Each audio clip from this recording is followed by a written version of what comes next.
Welcome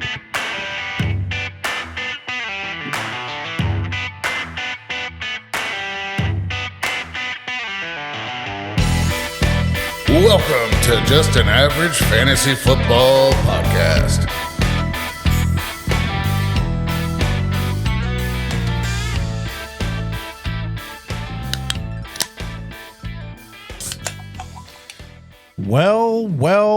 Welcome in to the post-draft edition of Just an Average Fantasy Football Podcast. I'm your host, Daniel Hayes, with Matt Baker. That's me. You can find us at avgffpod.com. You can click the buttons there, go see us on the socials. You can find us on Spotify and Apple, and just about anywhere you can get a podcast. Also, we're on YouTube, and I'm currently working on trying to get us to where when we do this podcast, it'll be live. But apparently, if you've never gone live before on YouTube, the first time you try to go live, you have to wait 24 hours. So I don't know what that's about, but I was trying to make it happen this episode. I don't know if it's going to happen. It's more of about the sound. I don't know if the same sound that we use in the soundboard that we go through to record our podcast can also be the same sound that we use to record the video. Maybe it can all be used simultaneously. I don't know, but I'm going to look into it. So we'll see. But either way, trying to change some things up and get a little more exposure. There you go. That's the word. That's the word, yeah. Without us having to actually expose ourselves. Well, maybe we need to create. It is getting warmer out, so it's becoming summertime average. We're getting there. Getting there. I don't know if this is considered a beer of the week, but Baker brought me an Arizona premium spiked beverage. You know, Arizona that makes the Arizona teas. Well, they make a hard, real brewed iced tea, and this one's got peach in it, so it's pretty delicious. Yeah, I'm liking it. It's got just enough twang without all the twang. I wish it was a little bit sweeter. Yeah, maybe a little. Just a little bit sweeter. Just on the backside. It's almost like it's unsweetened tea. Yeah. Which that's probably why I like it. Honestly. Yeah, that's true. I mean, I'm used to good old Southern sweet tea. If it doesn't make my lips pucker, it's not sweet enough. Yeah. If you don't instantly get a toothache when you take a swallow, you know exactly what you're talking about. But we're gonna go through some teams. We're gonna kind of talk about what we feel about what they did in the draft. Of course, we know about the big moves that were made with the Giants trading up and giving their future away to get Travis Hunter. Which, if it works, it works. Because if they do Jaguars. I'm sorry, the Jaguars, not the Giants. I just didn't want to get too far into that. My brain keeps saying Giants when I know the Giants are the ones that traded good later in the draft to get Jackson Dart. Yeah, to get Dart. Yeah, they got back into the first. Right. Dart, yeah. I will say that only 2 running backs went in the first. We know, obviously, Genty went to the Raiders early. I think it was 6 or 7, somewhere around there, wherever the Raiders picked.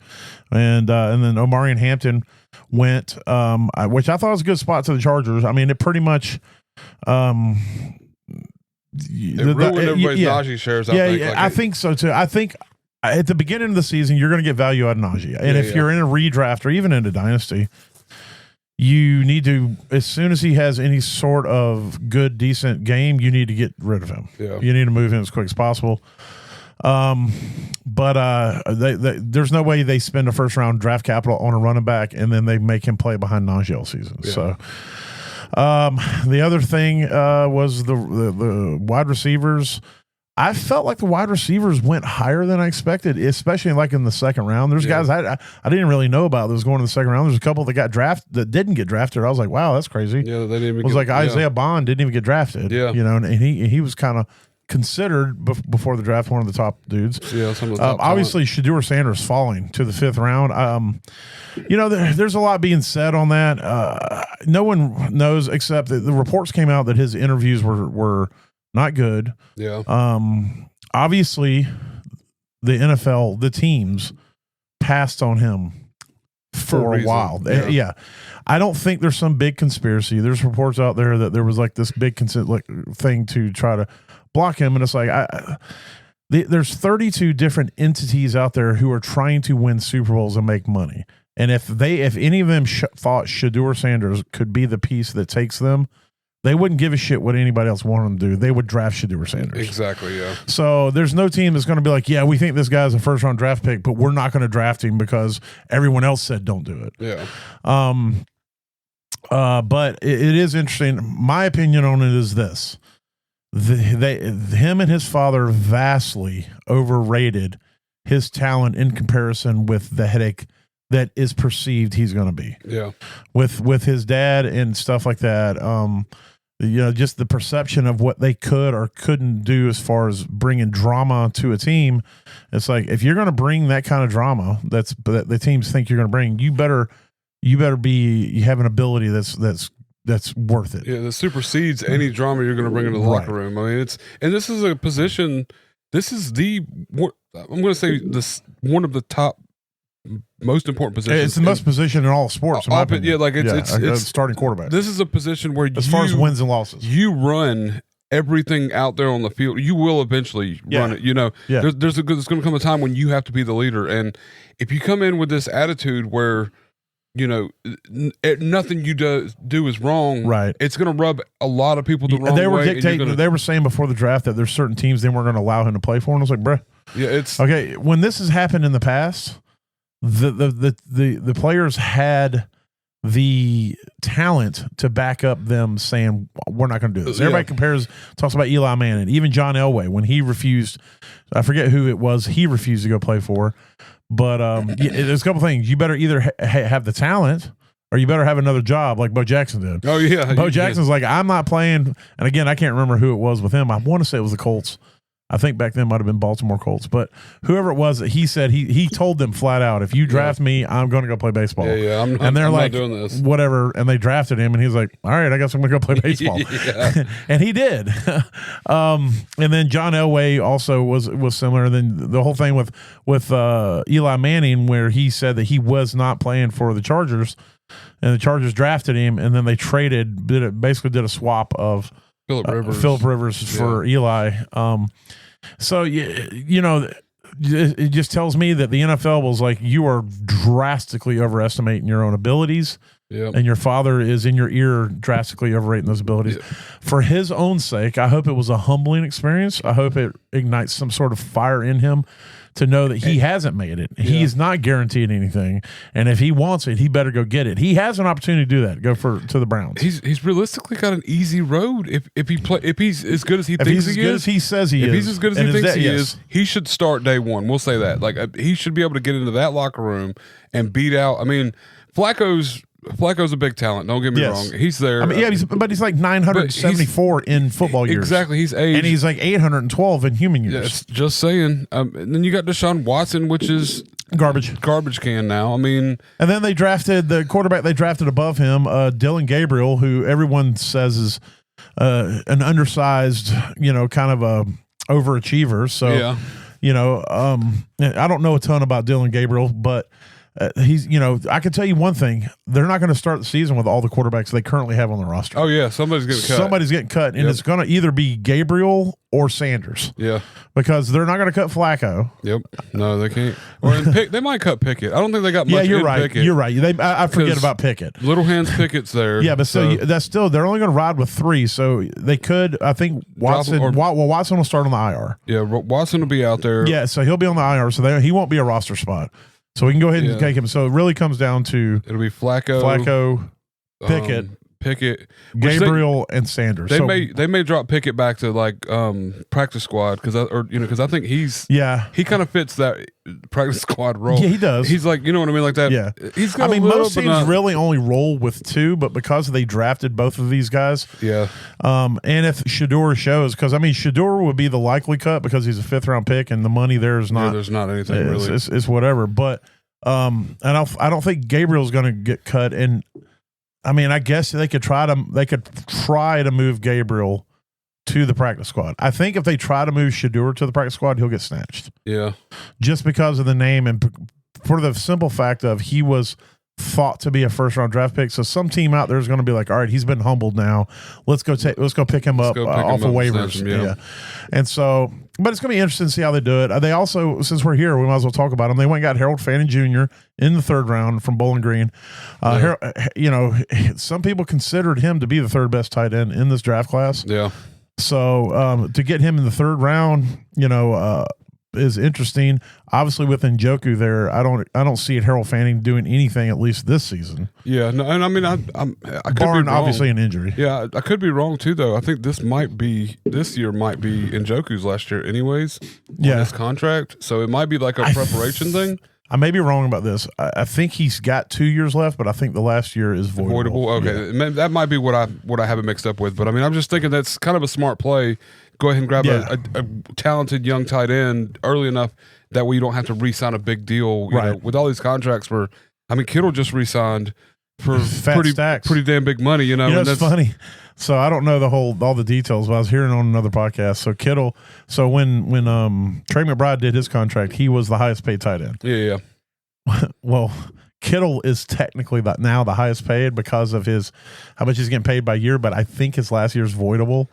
So for what they're gonna probably make, because I think McBride will end up making more total contract than what Kittle does, because I doubt. I mean, he's 32 now, and they just signed him to a 4-year deal. Yeah, no, exactly. Yeah, so I think I want to say the last 2 years of his contract might be voidable, but I know the last year is. So, and so I doubt that he sees it through. Whereas most likely McBride's going to see his he's full still contract. Like 24 or something. Yeah, right? he's still, super young and all that. But I just thought it was funny. I was just wondering. It was like, hey, I know I'm probably not going to make this money on the back end, but let's make it look where it looks like my yearly average is technically the highest paid tight end ever. And that's what you got to worry about as a team too, in a situation like this where Njoku's super talented, very talented. Had he not had the injuries he sustained the last couple of years, I would see him in the top 6, top 7 of tight ends. Well, I think that in quarterback play that he's also experienced in the last team play in general. Yeah. but so to grab somebody like this in the 3rd round that could potentially be a replacement without having to dump huge capital onto. Especially unless your team turns around, it's a lot of work that still needs to be done there. Absolutely. And to keep talking about them too, Judkins, running back. Oh yeah, how I skipped past him. Quinshon Judkins coming in. He's thought to be the replacement to Chubb. Chubb's currently not on the roster. Yeah. And so there was talks that they may re-sign him, but this might be them saying, no, we're not re-signing Chubb. Yeah, Judkins, they got him in the 2nd round, the 36th pick overall. So, a lot of people thought Judkins might go in the 1st round. So to get him when they did, I think that just tells a lot about what they're planning on doing. They got a ton of draft capital from not the Giants, the Jaguars. The Jaguars, yeah. This was one of those picks. The Judkins pick was one of those. Still got a 1st for next year too. And they got Mason. No, that's a tight end. I was thinking of Mason Taylor, our defensive tackle, Mason Graham. But anyway, so they got Judkins. I think Judkins is going to start from the jump.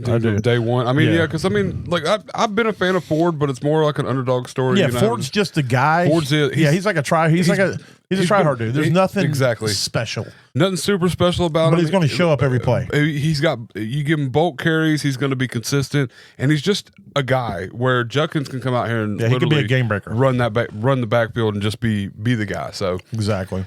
I like it. I think that a lot of people, from what I'm reading and everything in a lot of the fantasy groups and stuff that I'm in and all this, a lot of people are sleeping on him a little bit. They like the placement, but there's still so many Ford believers. And well, I think the other side of that coin also is the fact that it's Cleveland, and there's this taste for Cleveland and the aura, like you said, that's a good word, the aura of that organization right now. Everything that they've gone through the last couple of years, there's a lot of stink on them. Yeah, a lot of stank on it. Yeah. So we'll talk about the Panthers. I thought the Panthers had a really good draft. I thought they got real good value to get Tedero McMillan at the 8th pick. It was definitely a surprise. There was zero chatter about the Panthers. You still called it though, so I mean, it wasn't. I did.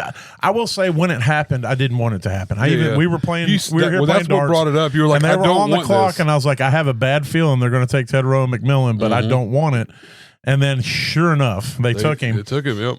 But having had some time to reflect, I went and watched more film. My issue with McMillan is I was worried about his ability to create space in the NFL. But I would say he has elite ball skills. Mm-hmm. Like I didn't just watch his highlights. I tried to go watch as much tape as I could find that wasn't just his highlight reel. Yeah.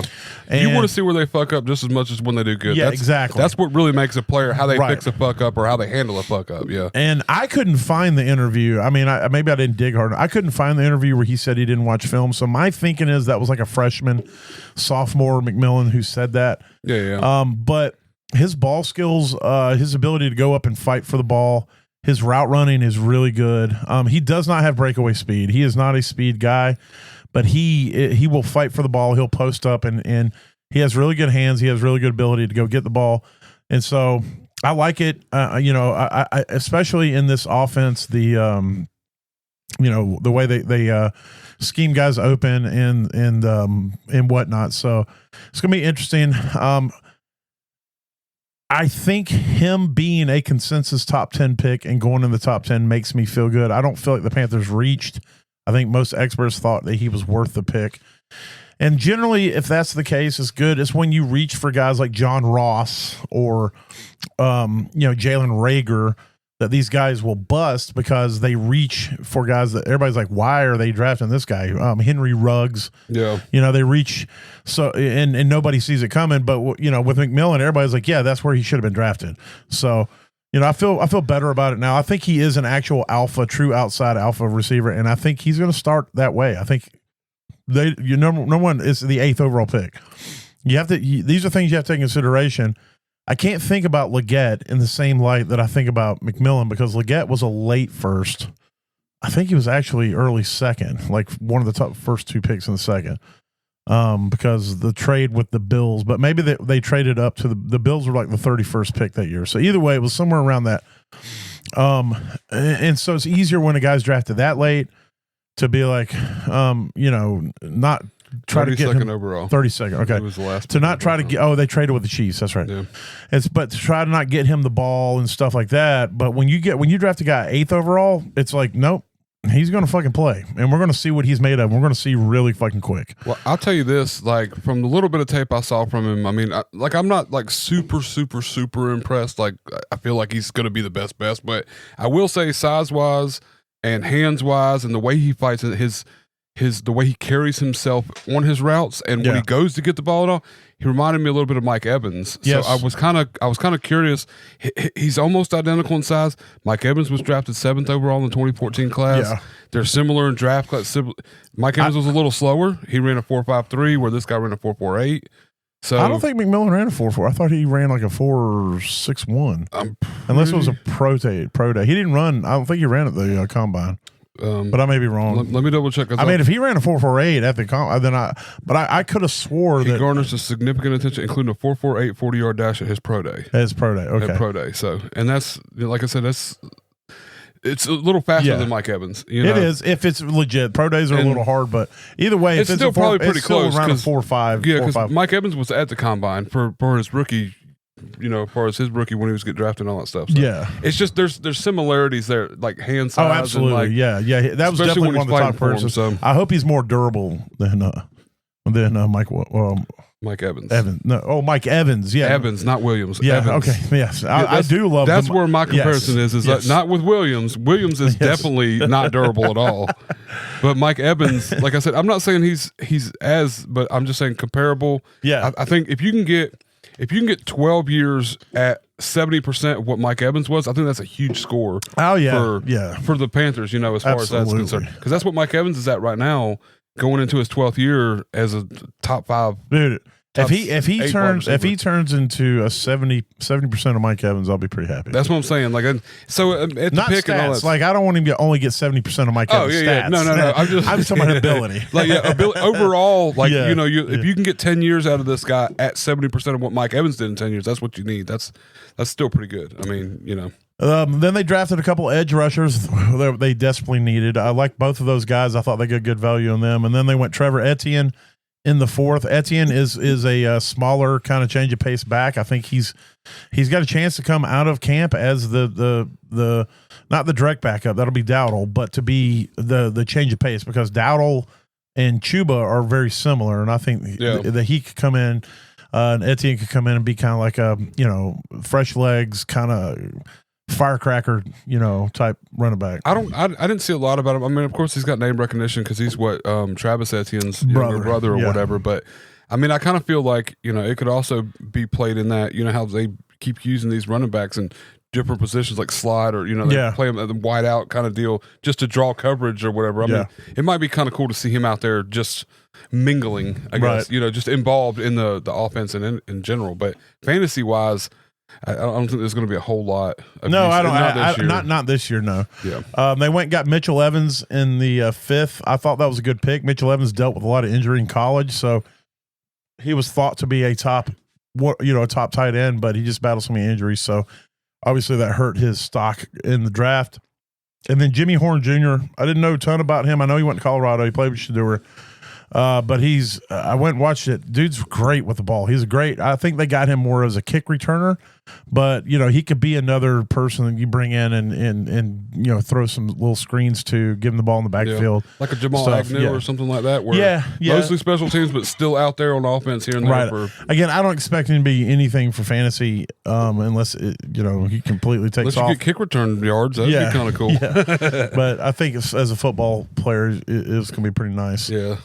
All right, so from there we'll move on to the Bears. I thought the Bears had a pretty good draft overall. They took Colston Loveland in the first. That was a bit of a surprise to take him at 10. He was the first tight end off the board. A lot of people thought Ward was going to be. They just paid Kmet. Yeah. And then they went and drafted Loveland. So initially my thought was, well, maybe they're going to run some 2 tight end sets, but then in the second round, they drafted Luther Burden, the third. Yeah. Which I looking at the depth chart, when Olamide Zaccheaus is your third wide receiver. Oh yeah. No, drafting another guy in the second. Yeah, you're going to need something. Yeah. And I also feel like at 10, they were probably looking at McMillan. And then McMillan went at 8. He went, that's true. Yeah. And so they're like, we need a pass catcher. Where we go? Yeah. I do like Loveland. Loveland is a move tight end for sure. Somebody's going to be playing all over the field. He'll be playing the slot. They may even play him out wide on some plays, and then he'll play the true tight end position. He is far more athletic than Kmet, and he definitely has the potential to be a Laporta type or better. If they use him, it's just, why did you pay Kmet and then draft another tight end? So I don't, what it's going to be the battle of what's more important to them, the draft capital or the checks that they wrote. Yeah, exactly. I don't know.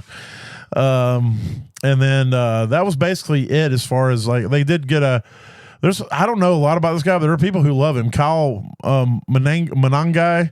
They got him in the 7th round. I never even care about 7th round running backs. Yeah, no. Because if Kyle Monangai comes out and runs for 2,000 yards this season, guess what? They're not paying him anything. So if they get an opportunity to draft a top end running back next year, Monangai's done. Yep. Yeah, you won't even see him next year. Yeah, like I any running backs after the 4th round, I just don't really care about, because even if I'll care about them in season if they're doing good.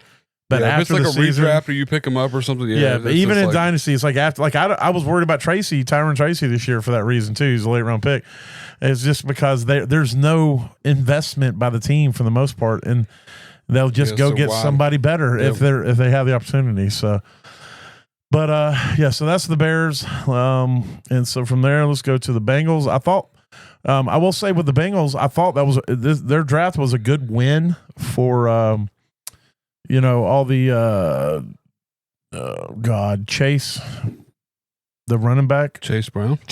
There it is. For anybody who's got Chase Brown, because I was worried they were going to take a running back. They had a couple top 30 visits from running backs, but they didn't really do anything until the 6th round when they got Taj Brooks. I'm not worried about Chase Brown. I think it's time to let Chase eat. Yeah, Chase is going to eat this year. Yeah, so I'm as somebody who's got him, I was trying to deal him. I'm glad no one took my offers. I tried to send you offers. You just you were sending you were sending me a wide receiver straight up. You're trying to give me Ayuk straight up for Chase Brown. Oh yeah, I did try that. I did. I'm not trying to deal. I'm not trying to deal one problem for another. So. I did try that. I remember that. And then you kindly reminded me that the league that was in, that's absurd. So I get it. That was absurd. I get it. Yeah. So the Cowboys, man, they really went and got them skill positions early. Oh no, they didn't. They didn't do any of that. You know, it's funny. I will say this. They drafted Tyler Booker at guard, and I don't know the last names of the other two, but they will have 3 starting linemen if Tyler Booker starts with the first name Tyler. Oh, wow. So it's the Dallas Tyler Cowboys then. Yeah. But they didn't do anything on offense until they got Jadon Blue in the 5th round. He is somebody, again, I just said I don't care about running backs after the 4th round, but late in dynasty drafts, if he's available, I take a shot just because of their depth chart on Jadon Blue.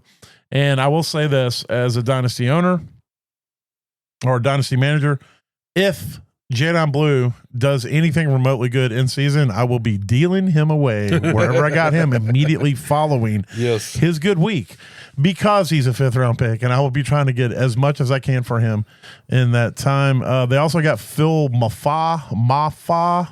I don't know. Phil Mafah sounds like I'm waiting for the joke, like Phil McCracken. Yeah, well, I think that's what Deshaun Watson says when he's getting his massages. It's Phil Mafah. That sounds about right. Running back out of Clemson, they got him in the 7th round, but yeah, whatever. Yeah. And so there's that for the Cowboys. Once again, not really doing anything skill position wise in the draft.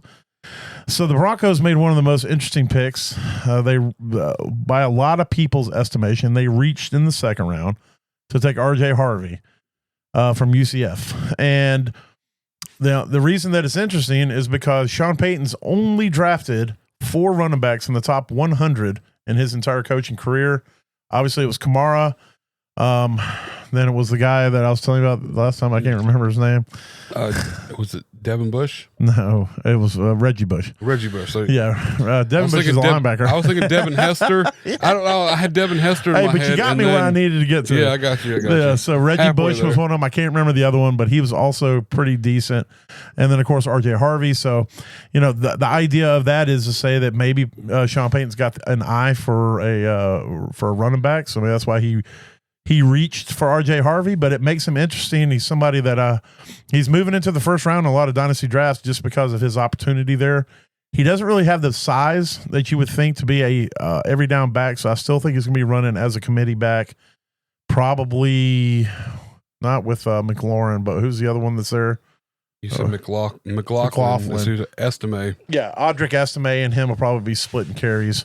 Yeah, they're all. I mean, he's the biggest one. Audric Estime is on the team right now, as far as running backs concerned. But they're all slightly undersized, like is what you would want for a big. Nobody there is like a hammer. Exactly. They're all just kind of. They're just running backs. Yeah. You know, there's nobody that's like, oh, this guy's the dude. But you know, they went and got a guy named Pat Bryant in the out of Illinois in the 3rd round. Never heard of him. Sounds like a dude who should do my taxes. So I have to do some research on that. But a 3rd round pick for a wide receiver, that's fairly substantial.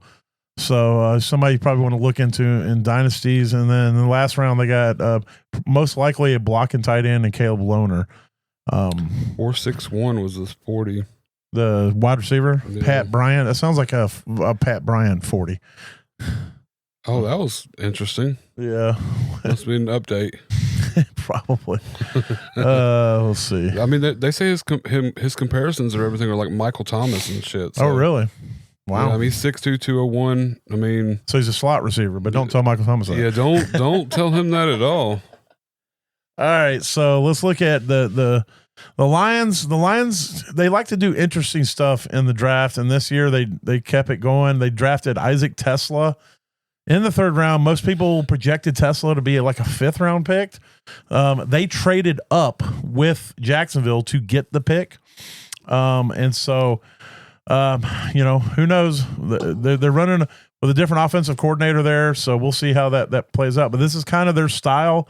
They do unconventional things during the draft, and so this is what they did. They went defensive tackle, guard of the first 2 picks, and then they're like, "Hey, let's go get this wide receiver that everybody says we could probably get in the 5th round if we wait." But just go and grab him, so we know we got him. Yeah. And then they grabbed another wide receiver, Dominic Lovett from Georgia, in the 7th. Yeah. But nothing too crazy from the Lions, and as far as that goes. All right, the Green Bay Packers. They made history. Yep. For for the first time in, I don't know, 473 years, I think is what I heard. Similar to that. Yeah. They took a wide receiver in the first round. They took Matthew Golden, the round 1, pick 23 out of Texas, the fast outside receiver. Some people thought that some quote experts had him as their number 1 wide receiver in this draft class over McMillan.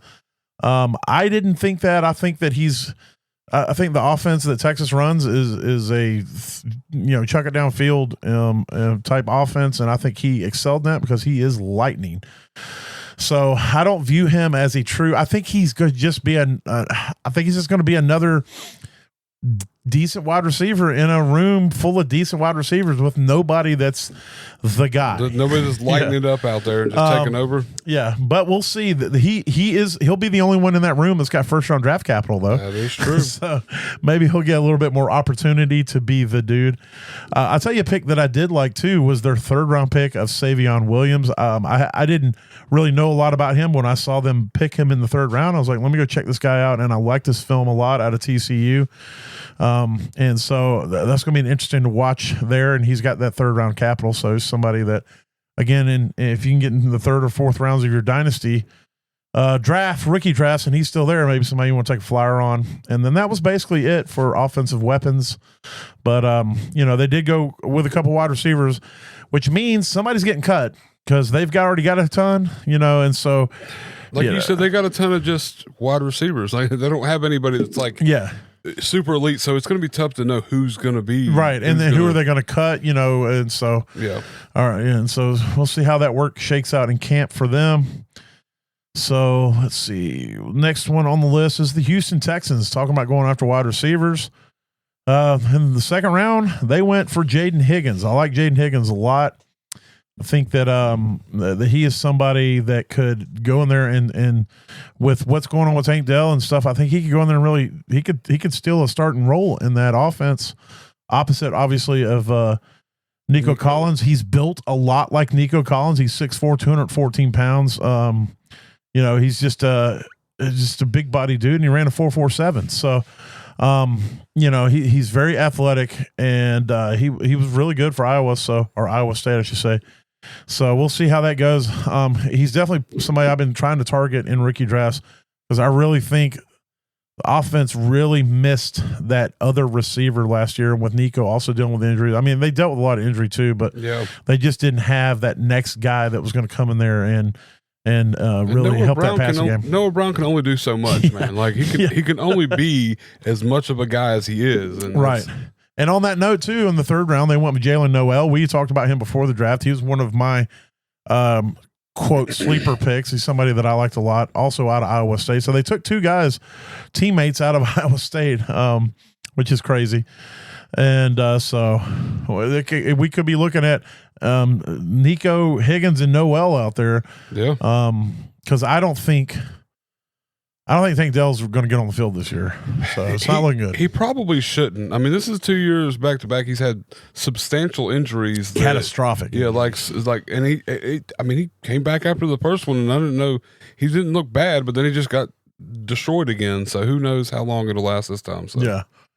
Let's see. And then they drafted a guy named Woody Marks in the 4th round. Never heard of him, but he was out of USC. He's kind of old too. He's 24 years old. Yeah. 5'10", well, that was the other thing I should have mentioned about RJ Harvey. RJ Harvey is, as far as age, is old as balls. Yeah.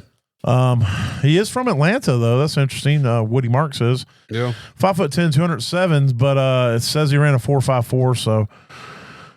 We'll see. I don't think you're taking Mixon's job this year, so I don't know if he probably will fight with Pierce to get that backup position. Who's the running back that Austin played every week? Agumbawale. Yeah, Agumbawale. Yeah, is he still there? He is. I'm going to buy Austin an Agumbawale jersey. He's listed as 3rd on the depth chart right now too. So then Luke Lachey was drafted in the 7th round out of Iowa. There's your Iowa tight end. I'm telling you, if you want a sleeper pick, anytime you want a sleeper pick, it's Luke Lachey. You have to go after tight ends from Iowa, man. I'm gonna go get him everywhere. He's most definitely on waivers. He's everywhere. I got a couple taxi squad spots I can throw him on. All right, let's go on to the Indianapolis Colts. Let's see. Well, of course, they went Tyler Warren in the first round. I love the pick, to be honest. The problem I have with Tyler Warren is who's going to be throwing you the fucking ball. Yeah. Because they also drafted later in this draft, they drafted Riley Leonard out of Notre Dame. And Riley Leonard is the same as what they got. A guy with athletic ability who has terrible accuracy. So they have 3 quarterbacks who are all at different levels of like really good athleticism. Obviously, Anthony Richardson is far and above better than Daniel Jones and Riley Leonard, but in their own right, Riley Leonard and Daniel Jones can hold their weight, as far as being athletic and being able to use their legs in the run game. But they are all like when Daniel Jones is considered your most accurate quarterback on your roster, you've got issues. That's pretty terrible. Yeah. I mean, it could shock us all, and they could go after and fucking get Aaron Rodgers for a season. that would light the world on fire if Aaron Rodgers went to the Colts. I'm just saying there are worse quarterback rooms. Oh God, that would light the fantasy world on fire, bro. I hope it happens. It would be hilarious. It'd be great. It'd be good times. We could say we lived through that. For 2 reasons. Number one, Pittsburgh did nothing for quarterback. I mean, they did get Will Howard, but still, they did nothing for quarterback. And this, I still think they believe Aaron's coming there. And if he just turns heel and goes to the Colts, so that means Anthony Richardson's dead, Daniel Jones is dead. Yep, one of those guys getting cut. Yeah, exactly. It'll be Daniel Jones. God, Danny Dimes will go to Pittsburgh. I hope you speak it into existence. Yes, that would be insane. And then they pick up Danny Dimes off of waivers. Oh man, because he gets cut. No, they just trade him straight up for a 2nd round draft pick. You think they'll get that much out of him? They're that desperate there. But yeah, so that's my biggest issue with Tyler Warren. But we'll see. Hopefully he can get some targets. And then they went and got DJ Giddings, who dude's fast. I mean, I thought he would be drafted higher, but he got drafted in the 5th round. So again, he's just a flyer. He's obviously going to be playing behind Jonathan Taylor. So, but Jonathan Taylor does get hurt. Yeah. So you could see him. You could see some action. And then that's basically all they did offensive weapon wise. Jacksonville Jaguars. Okay. I was trying to think who there was somebody that the Colts picked up running back wise behind but it's just Khalil Herbert. So yes, just Khalil Herbert.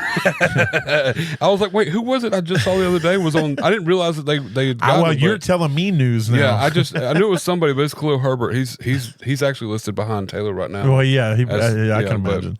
But I mean, I just knew it was a name that we knew, like a household name kind of deal. But yeah, I don't think there's not much to come from it. So Jacksonville made a big trade. I don't remember all the parts of it, but I know they traded they swapped first this year, and they traded the next year first, and I think this year's second. That was this year's second. Yeah, they spent a lot of draft capital to move up and get Travis Hunter with the number 2 overall pick.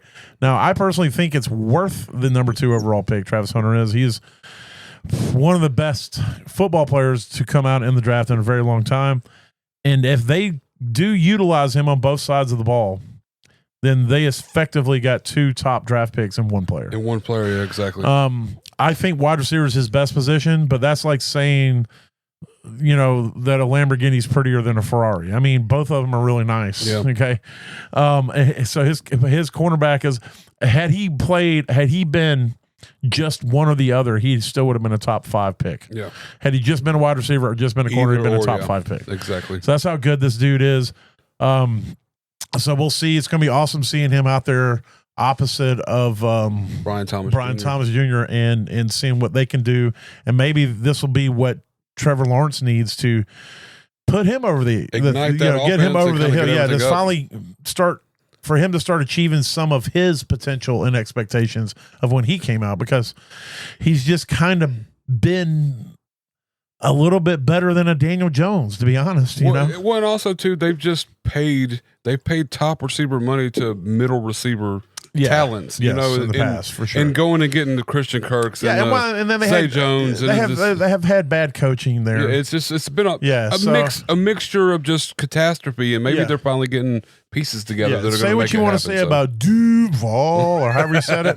Oh, it's worse than that, but we get it. The head coach that's there now, he did do great with Baker Mayfield last year, and so if he can create a scheme that gets the most out of Trevor Lawrence as well as he did with Baker, then we'll see, because I think like physically, Trevor's a better physical quarterback than Baker Mayfield. Oh yes. Well, he has more threat with his legs than Baker really ever has, honestly. Yeah, I would say so. He doesn't use it a lot, but he doesn't. Like when he does, it's super effective. Right, but I think he's got a stronger arm. He's definitely taller. He's more prototypical. So if it's just between the ears and it's between it's in the heart. And the rest of the talent around it too. Like, I mean, they're doing the right thing. They're building this to where, I mean, they made a couple other picks, they went and got who I thought was a really good pick and real good value, Bashaw Tootin in the 4th round. Yep. To add to that running back room. Bashaw Tootin could effectively within this season take that job. Yeah. There's no solidified starter in that room. They got Etienne, who has been good but is not very efficient, and then the other young Bigsby. Thank you. I'm so glad you're here because my brain is. I was like, man, I hope he knows, because I could not think of names. See, like I drew a complete blank. So I spend most of my time outside of the podcast just memorizing football player names and what teams they play for. That's all I do. And I apparently spend most of my time smoking dope and wiping my brain out. I don't know what it is. Like I need to go back to that stuff Bus told me to get. I need to get on that stuff again. I need to try Ginkgo biloba or something. Yeah, no, that's the stuff I said. He actually texted me about some stuff. I can't remember now. I have to go dig into the text messages. But I actually bought it and then I lost it. So if you can imagine that. Makes total sense.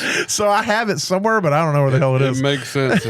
I took it for like 2 days and then I'm like, where the hell did it go? But my brain was completely blank on the running back room at Jacksonville. But I knew there wasn't a star there. I got it all. Thank you. Well, and honestly, weirdly enough, like I've never been a super huge on Etienne, and then he kind of proved me wrong there for a minute. He was like, oh shit, I'm eating crow because this guy's doing it, and then it just went back to what I kind of. If you go and look at the raw numbers in the year that he was good, he still wasn't that efficient. It was a lot of volume. Touchdowns and he had that 6-week stretch where he got 2 touchdowns almost every game. And that like shot him up. And that's where I was like, I was eating crow because I was like, okay, so maybe he's the dude. I'm sorry I said anything, and then all of a sudden, like 2 weeks later, it's like, wait a second, who the fuck is this guy? Like, in that league that you're in now, the not another dynasty. Yeah. I traded for. I can't remember what it was. I can't remember the pieces, but I traded a new guy came into the league. Yeah. I traded for Travis Etienne from him. Yeah. And then he started wanting something else, and I started explaining to him about the running back market in that league. Yeah. And then he wanted Etienne back, and I ended up trading Etienne back to him, and I made more from him. Yeah, I did the whole Kevin Costner draft day, man. Hell yeah. Hey, that's what it's about, man. Get out there and get it. There were people in the chat like, wait a minute, you're going to tell me that you traded this guy away and then you traded back? I was like, hey, this sometimes works like that. Yep. I didn't know this guy from Adam. I was just working deals, man. Yeah. But anyway, back to Bashaw Tootin. Yeah, Bashaw Tootin. I like Bigsby. Yeah. I think if given the opportunity, Bigsby can be the dude there. But what I'm saying about Tootin is he's also good, and there's not a 0%. I mean, there's a decent chance that he could become very fantasy viable this year as well, if not next year. And anytime we're all on a scavenger hunt for like the next best team name. Yeah. And anytime you can use Tootin, oh man, or even Bashal, there's got to be something with Bashal. Yeah. No, it could definitely work out. I got to tell you about my new team name when I got Genty. Okay. I want to know how good it is because I saw another guy use Ashton in the name. I can't remember what it was. I thought that was cool too. Yeah. But I went with killing them Genty. I saw it coming as soon as you said killing them. Yeah, no, I get that. Yeah, that's good. I like that. So wherever there's another league, I think I got the 101. I'm gonna double up on the killing them Genty. Yeah, but yeah, so Tootin's definitely up there. That's what I'm saying. It's one of those names where you may not have nothing right now, but if you go ahead and get them on your team, you'll come up with something. Yes. You'll be just driving and all of a sudden it'll go like a freaking awakening and you'll just be like, boom, like I did with Boykin one time. Like when Boykin, your mom. Yeah, it was Boykin, your mom. That's my team name for my favorite forever will always be any team name with Lutz. Oh, yeah. Yes. When it's like, I was My sweaty Lutz. I said something like, because I had Drew Brees and Lutz, and it was something along the line of Brees Lutz. Yeah, it was instead of D's nuts. Yes, it is Brees Lutz. Yeah, yeah, I love that. Was a great one. Yeah. The Lutz one will always be one of my favorites. That's definitely a good one. We might do an episode one time of just dumbass fucking fantasy names. Fantasy names. I've had a couple. LaQuint Allen was taken out of Syracuse in the last round. Never heard of him. So yeah. But yeah, I thought Jacksonville was bold, and I will absolutely like this. Anybody puts their nuts on the table, you push all your chips in the middle. That's what Jacksonville did. Yeah. I wouldn't have done what Jacksonville did. I thought they gave up way too much draft capital to go get Hunter. But if it pays off, then it is. And you know what? Very few people are great who sit on their hands. Yeah. You know, so I commend them for that. To give 2 first-round picks for a potential 2 first-round pick player. Yeah. And then just a second to move up. I mean, realistically, it doesn't seem like it would be that bad, like you said, if it works out for you. If it works out for them and everything. All right, so we'll go to the Chiefs. The Chiefs didn't do a ton. They did grab one of my other guys that I liked, Jalen Royals, out of Utah State in the 4th round. He's going to be interesting. There is room in that quarterback room for somebody to step up. I still believe in Hollywood Brown. That could be a little bit of a take lock because I took him in a lot of places a couple years ago. Yeah. And so I'm still like, he's like my Rashad Bateman. I'm still in the same. I'm like, I think these guys can be good. I don't want to let them go yet. You know. Well, and I will tell you this, I'd say in the last I'm going to say 3 years, just to keep it kind of, I know for a fact. In the last 3 years, we all kind of get this inflated sense of wide receiver fury for the Chiefs. Anytime they go draft somebody and everybody's like, oh, we got to get them because they need somebody. And it ends up being like not like it's. Well, ever since Tyreek left, they're just like, all right, we're not going to throw, Mahomes like, I'm not going to throw 50 touchdowns anymore. Well, and we're only going to throw to everybody 100 times. We're not going to throw to one person 100 times. There's that. And then there's also the fact that when Tyreek was ill their defense was a doo-doo and they had to score 35 every game. Now they can get away with scoring 17. Yeah. And it's so I can't, like, even though I appreciate his skills at wide receiver and for fantasy wise, I'm so nervous about jumping because I jumped on the Sky Moore and I jumped on he's nobody I'm reaching for. That's what I'm saying. Like you get this inflated sense in your head, and that offense isn't an offense that I'm like, oh, I got to get a piece of that. Exactly, it used to be, but it's not anymore. That's what I'm saying. Like the last 3 years, like every time they draft a wide receiver, we're like, this guy's going to be the guy. We got to get him, and then it's just it was the whole idea in fantasy. Discouraging.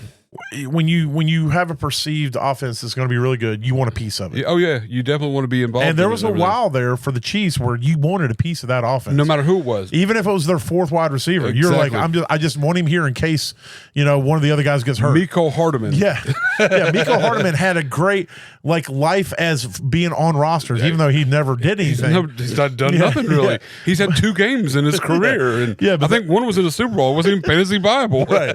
And so you were always trying to get a little bit, and now, like you said, that's not an offense that I care. Like I only want the main pieces. Yeah, but I will take a shot on Royals if it's value or if I'm not reaching. Oh yeah. But you're right. It's not anybody I'm going to be like, oh my god, I got to get this guy. He's going to be amazing. Until fantasy or until training camp comes out, and they're like, this guy's the one. He's running with the ones. That's my favorite. Rasheed's not coming back. Dude, my favorite thing that people say was when they see him in camp is like, oh, so and so's been running with the ones all day. Okay. I get it. Yeah, but they don't tell you that he was playing the defensive side of the ball just to be a guy out there. The ones, All right, the Raiders. I thought the Raiders had a really good draft. They went and got Ashton Jeanty. Number one, they needed a running back. I think the Raiders are going to be sneaky. Pete Carroll is not a, disorganized, weird, like kind of whatever coach. He's somebody who comes in, he creates structure. He's a player's coach. He creates an atmosphere and people want to play for him. And then Chip Kelly, as a head coach, is kind of a D-bag. I mean, he's still kind of a D-bag, but he's a good offensive mind. Yeah. And being that Pete Carroll will always be in charge, he'll help temper whatever Chip Kelly wants to get out of pocket with. So they went and got Ashton Jeanty. He's going to be utilized in that offense very well. I think he's going to be absolutely dominant. And then they got Jack Besh in the 2nd round. I thought was good value. Some people thought that Besh was like a fringe late first, well early second type receiver. So, to get him where they got him at the 58th overall pick, I thought was pretty good. And then, of course, they went and did other stuff with good players as far as a corner and a couple tackles and some tackles. That the linemen and stuff. It's pretty important from what we saw last year with any of the quarterbacks that started. We're just getting eaten up. So yes, and one thing we know is if you go look at the history of Pete Carroll led teams, they do really good in the draft. They got Russell Wilson in like the 4th round, I think. Cam Chancellor might have been a little later than that, though. Yeah, Chancellor was a late round pick at safety, so he has a really good eye for talent. And so I'm really interested in what the Raiders are doing in that culture. And this is an offense I'm trying to get pieces of. If I can get some Jacoby Myers, you got to start looking at the pieces that are accessible. Obviously, Jack Besh is accessible because you can get him, in the second, maybe even the 3rd round of some of your rookie drafts. Jacoby Myers could be accessible. You're not going to be able to get Brock Bowers. You're not going to be able to get Genty. Yeah, but you can find pieces of it. Unless you're going after that in the first round, unless you have the picks or whatever. But I'm just saying, as far as if you're trying to get pieces and you don't already have the access to it. Yep. But yeah, the Raiders to me are somebody that's on the upswing, and I like a couple of the offensive weapons they got in that. And then so let's move on to the Chargers. This was an interesting draft for me. I know they need a lot. There's some stuff missing, and I mean, I felt like we saw Herbert kind of take a little bit of a step back this year as far as fantasy production, and because the team was kind of falling apart. Until they opened up. Like at the beginning of the season, it happened like we thought. They were trying to run the ball. They were throwing the ball under 25 times a game. It was the same old. And then they're like, you know what? Fuck it. And then they're throwing the ball 30 plus times a game. And finally, Herbert starts emerging, and some of their pass catchers start emerging. Even Quentin Johnson started emerging. Quentin Johnson and stuff. Yeah. And so, what we got to figure out was that a product of the fact that their defense wasn't as good as they thought they wanted to be, and their run game wasn't as good as they wanted it to be, so they took the lid off the passing game. Yeah. And now this year, they're going to go back to what they do, throwing the ball under 25 times around the game. And their draft says they're going to go back to what they want to do. They want to run the ball. Even pre-draft. I mean, they went out and got Mike Williams back. They went out and signed Najee Harris in the offseason. They got a running back, not this pass-catching back that they traditionally had, I feel, in the last few years. And then, like you said, with the draft. And then they went and got Amarian Hampton with the 22nd overall pick. Amarian Hampton is an everything back. Yeah. And so he's that the other part, that, and then they went and got Trey Harris in the 2nd round, who Trey Harris could come out of camp as the number 2. He could overtake Quentin Johnson. That's how good he is projected to be.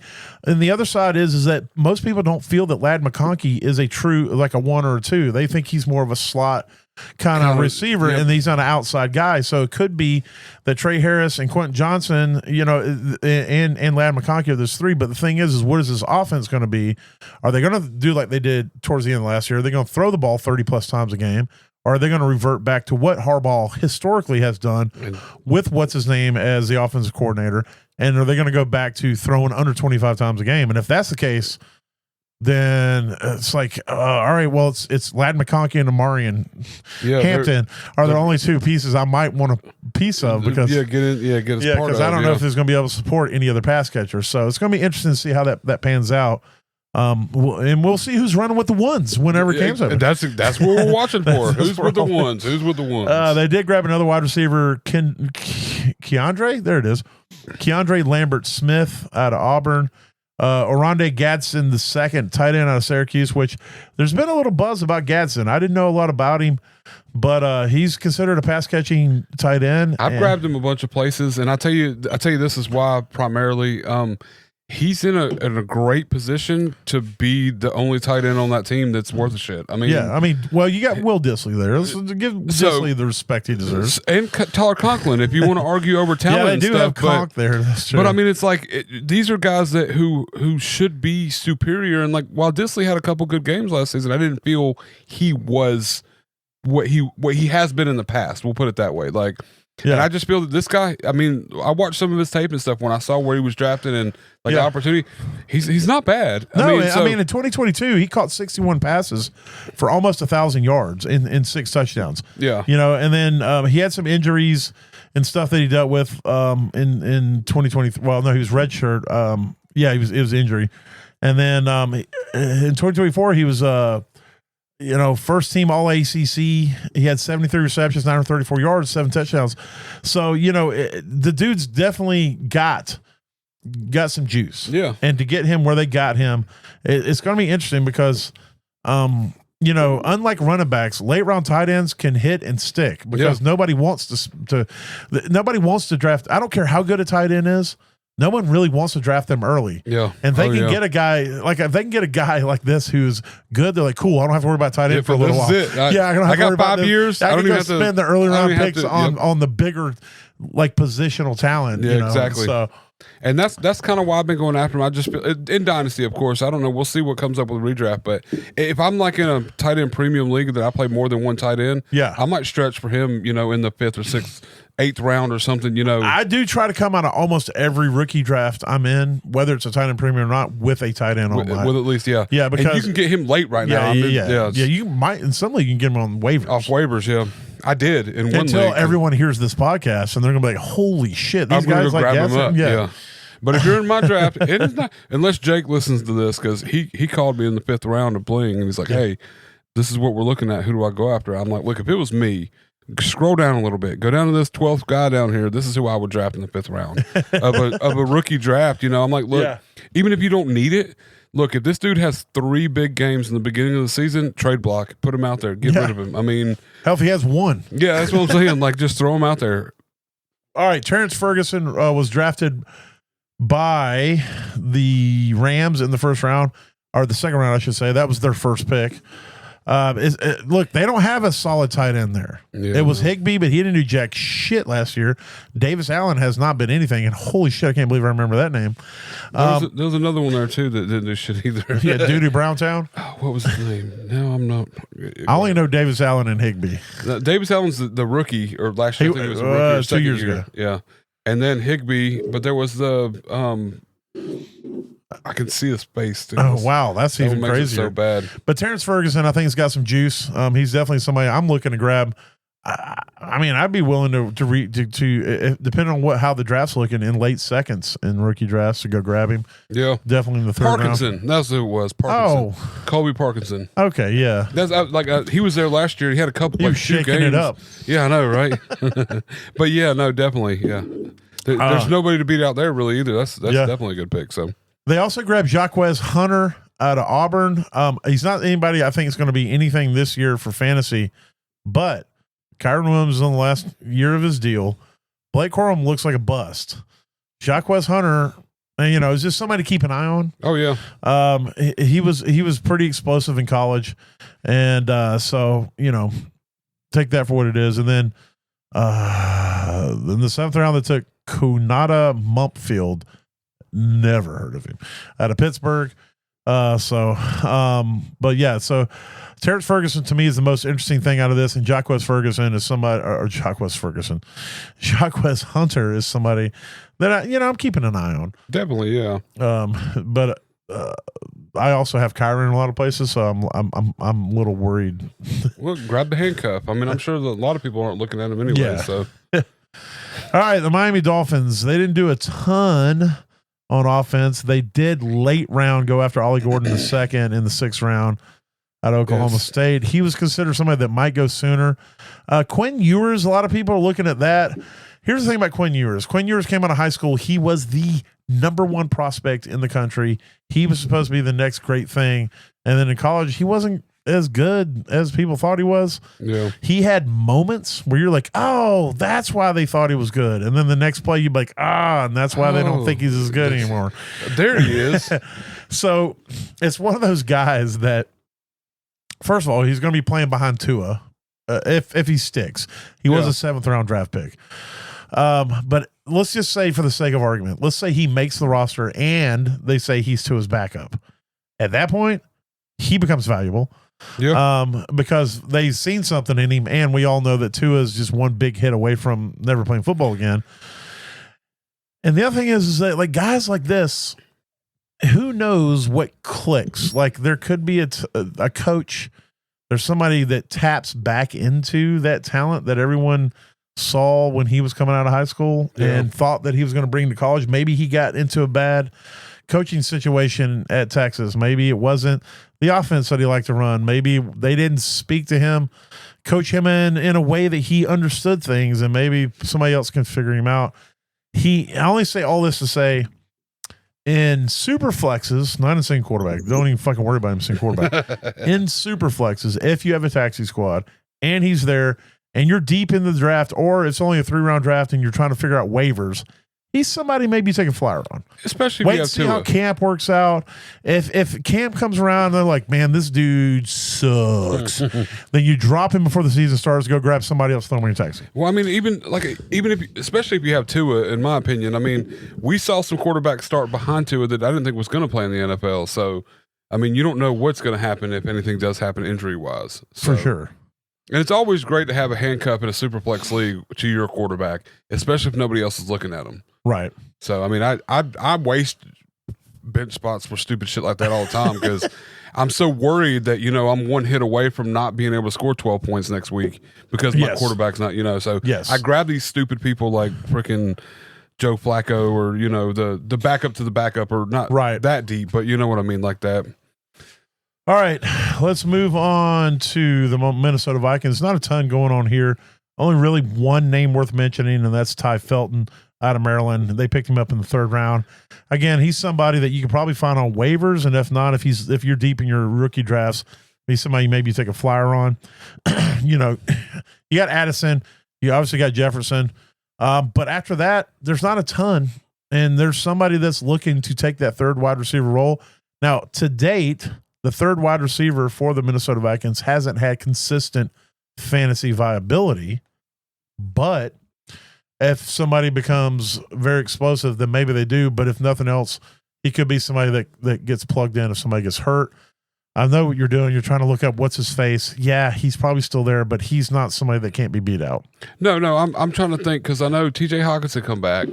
So there's that target wise as far as like, who they're looking. But I'm trying to think because they got rid of KJ Osborne. Yeah. And the other one that was there. So I'm trying to think who the 3 is because I just dropped him off of a roster like yesterday and I can't think of his fucking name, but he's still there. That was my curiosity. Yeah, go look at their depth chart. Naylor. Yes, Jalen Naylor. Naylor, that's who it is. Okay. Yeah, and so I knew there was, but I couldn't think of the name. I still have him on a couple places because it's like you can't cut that guy. Yeah. But I dropped him because I needed to make space on another roster. Which makes sense. I don't think, like you said, he's had probably 2 weeks, and that was when everybody was injured. Right. And and so it's like you wonder, has the 3rd wide receiver for the Vikings never been fantasy viable consistently because of the system or because of the talent? Yeah. And so Felton's got some talent. Yeah. And if he steps up and he becomes, maybe all of a sudden we're like, holy crap, this guy's a good flex play and definitely somebody you want to have just in case, like I said, somebody goes down. So, yeah. I mean, Hawkinson is essentially their 2-3 receiver. Right. Like in that viability, but especially since he came back with averaging 7 to 9 targets a game. So, all right, this will be the last team we talk about tonight, and we'll try to hit the rest next week. But the next team on here is the New England Patriots. I liked what they did. Yeah, they had a good draft in my opinion. Really I thought TreVeyon Henderson was absolutely lovely. First of all, I never thought Ramondre Stevenson was good. The only thing that confuses me is they paid him. Yeah. So it's like, what do they see? And I don't know. But either way, they got TreVeyon Henderson in the 2nd. TreVeyon Henderson is a way better, in my estimation, than Ramondre Stevenson. I'm super excited about TreVeyon Henderson coming to the NFL. I was a little bit upset he went to the Patriots, as that whole place where some positions go to die. Some people thought he was better than Hamilton. Hampton. Hampton, sorry. Yeah. And I just I was just a little not upset. Hamilton the play, but Hampton the player. Yeah, exactly, yeah. But I kind of was a little upset, like I said, going to the Patriots. But they are kind of last couple of years they've been turning some things around. Yeah, I think you so. know, with what's his name, the quarterback, Drake May. Drake May, yeah. Well, it kind of didn't they fire their coach? They got new coaching in there this season. I think you're right. Yeah, actually, I do. We got a whole new regime. Yeah. I think that things are fixing to kind of turn around, which is good for Henderson.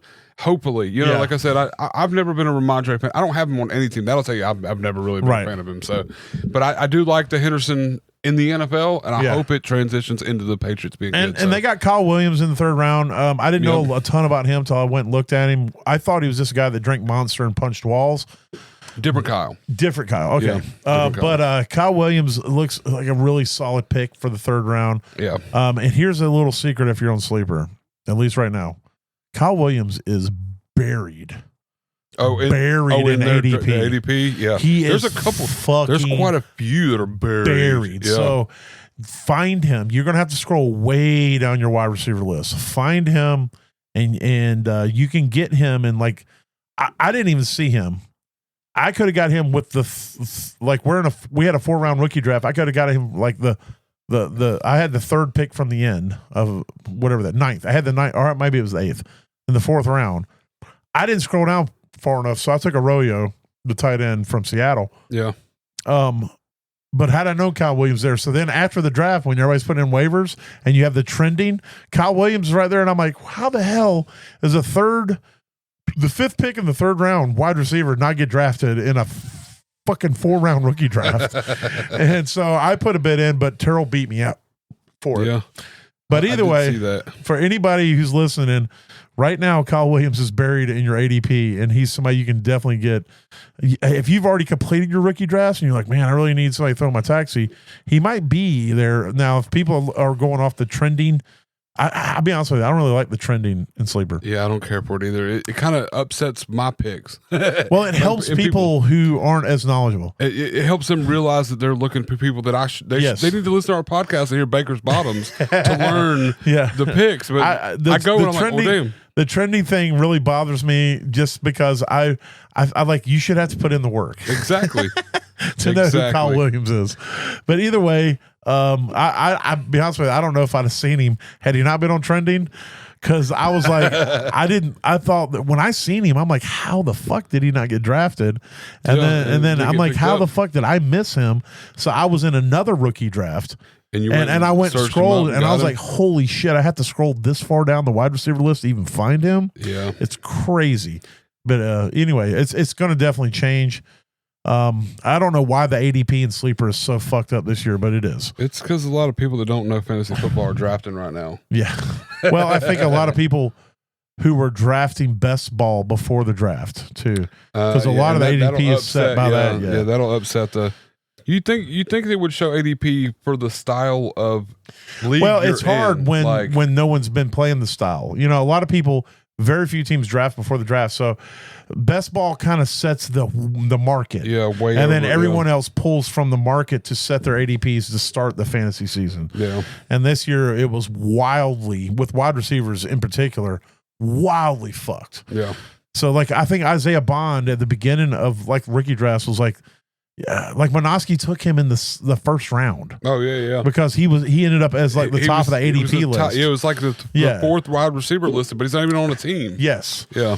Yeah, and so I still drafted him in 2 leagues though. So he'll get picked up by somebody, I'm sure. Yeah, I'll take a shot. It was like 5th round. I'm like, I trust the name. I'll go with this for right now. We'll see what happens. Well, there it is. There's our first installment in our rookie review of the draft, or whatever the fuck I'm going to call it whenever I label this afterwards. But we'll finish the rest of it next week, one day, hopefully the beginning of the week, but if not, we'll try to knock it out towards the end of the week. But like I said before, if anything we say or do helps you get to that average place in your league, that means we did our job. Because if you finish average, Matt, you don't lose. You don't finish last. That's right. Last. You don't. I mean, you might lose a little bit, but you're definitely going to lose. You're not going to finish last. You're definitely not finish last. Correct. So I hope you guys have a good one out there. I hope you're having fun for those of you that are in rookie drafts. And we will talk to you next week. Later. Holla.